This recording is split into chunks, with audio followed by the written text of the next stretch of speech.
Back on the Domino's postgame show, and I'm joined by the head coach of Carson women's basketball, Mike Mincey. Coach, a 6-point victory today over USC Aiken. How nice is it to start the season up? Has to be nice, I imagine, showing the year off with a victory like that. I mean, it's always important. I think we feel it probably as a coaching staff and also as players. You're playing that first game of the year, and you want to get that first W. And, we've been very fortunate again to be able to pull off a win against Aiken, to be able to get win number 1 under our belt. And now you can almost say the monkey's off your back. You got win number 1. And now let's settle down and play. We can play a whole lot better than we played tonight, that's for sure. Now, forgive me, this is the first time I've seen you guys play. My first impression was, boy, you guys play fast. Were you happy with the pace your team had tonight? I was in the second half. The first half, I was really upset and had to get into them pretty good about we weren't getting back in transition defense, and they were beating us down the floor, and that's something that we're supposed to be doing to people. Offensively, I felt like we left a lot of points on the floor in the first quarter alone. We couldn't put the ball in the basket. We weren't running the floor and pitching it ahead like we're supposed to. And I think the first half in general was a wake-up call to our basketball team that it doesn't matter where a team's picked or whatever. You got to bring it, and we got to bring our A game. We're not good enough not to bring our A game and expect to win.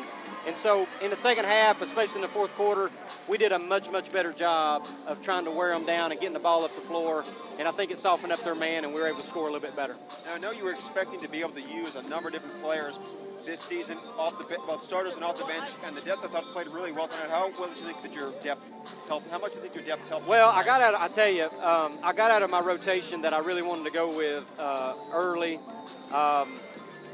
And sometimes that's a starter's fault. I didn't feel comfortable about the flow of the game, and when that happens, that's a weakness of mine, I guess. I'm real reluctant to go very deep in the bench, and when I did go into the bench a little bit, not that Abby or Tori didn't do anything well, I just felt comfortable in this environment, first game of the year, that I needed to stick with my experienced players. And of course, Abby had some experience last year, but to stick with Cups and Abby, not Abby, but Cups and Jekka.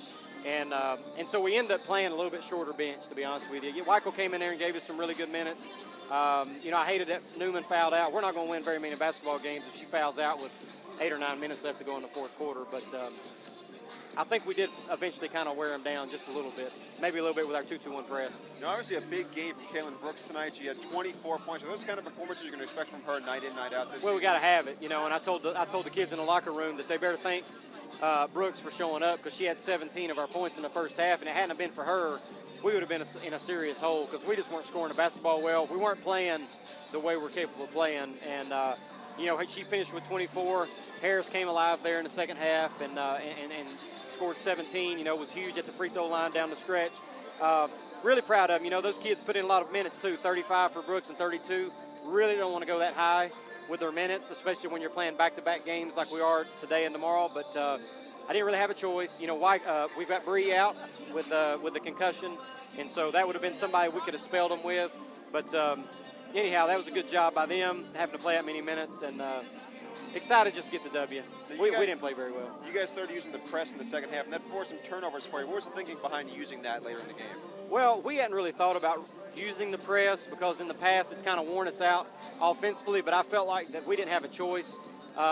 We had kind of gotten back in about a 5 or 6 point hole there, and we needed to get the game a little bit more wild and try to get them out of that. They had played really good defense. I felt like most of the night. It was very difficult for us to score. And I felt the 2-2-1 really helped us. It got us some turnovers. And then out of the press, we ran a little bit better, and we certainly scored the basketball better. Now, a big game, obviously, today for Harris Price. She had 17 points, led the team in rebounds. Are these the kind of performances you expected from her when you recruited her to come to Carson-Newman? Well, absolutely. Obviously, we recruited her out of high school, and then she transferred back after a year of college basketball. And I was really excited. I felt like that she's the type of kid that could give us what she gave us. I didn't expect her to lead us in rebounding with 8. But we're used to that. JJ led us in rebounding half the time last year anyway, and she was our point guard. So maybe you can say that the other kids are boxing out and Harris flies in and gets the rebound. But that's a warrior mentality. She didn't want to lose. None of them want to lose. But obviously with her getting 8 boards and coming away with a couple of steals and then finishing on the end like she did down here, she didn't want to lose. And so she's just one of those players. I'm happy she's on my side. All right, Coach. Congrats on the win. Thanks for the time. Thank you. Appreciate it. He's Mike Mincey. I'm Mark and Sarah. Thank you for joining us on today's broadcast. You've been listening to the Domino's postgame show. We'll be back here tomorrow. For Carson-Newman at Lander. at Tex Arena. Michael Watching will have the call on that one, so be sure to tune in for that game.